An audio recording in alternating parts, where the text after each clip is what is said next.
आज होता रविवार. तर हॅलो गाईज, गुड मॉर्निंग. मी साई. मला जायचं होतं गावी, पण त्या आधी आले शॉपला. आपले पहिले कस्टमरांचे तक्रार अशी होती की या मोबाईलला चार्जिंग होत नाही. मग त्यांची केस घेतल्यानंतर मला कळालं की कनेक्टरच खराब आहे. कनेक्टर बसवून दिल्यावर एकदम चेक केलं की किती मिनिटात किती चार्जिंग होते. एकदम प्रॉपर कनेक्टरही बसलो तर मोबाईल पण रिपेअर झाला होता. मग निघाले गावी जायला. मी होते एकटेच. मस्त गाणे ऐकत ऐकत मला वेळेचा अंदाजच नाही राहिला की मी कधी गावी पोहोचले. घरी पोहोचल्यावर मला लागली होती भूक, म्हणून मी पिलं पहिला दूध. त्याच्यानंतर लागली मला थंडी. मस्त चुलीजवळ शेकले मी हात.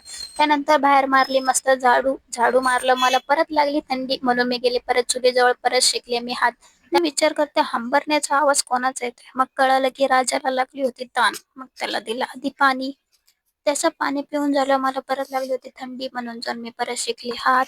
आई ही माणसातच काय प्राण्यांमध्ये सुद्धा असतेच.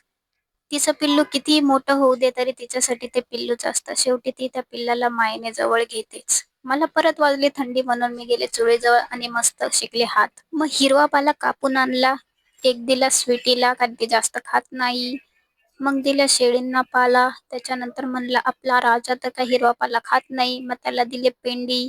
त्याच्यानंतर म्हणलं जाऊ संगमनेरला. तर निघालो संगमनेरसाठी. बघू शकता मुळा नदी किती छान दिसते भरलेली असल्यावर.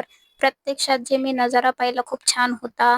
त्यानंतर गेलो गावात. म्हणलं आजीला भेटून जाऊ, आलो आहे तर.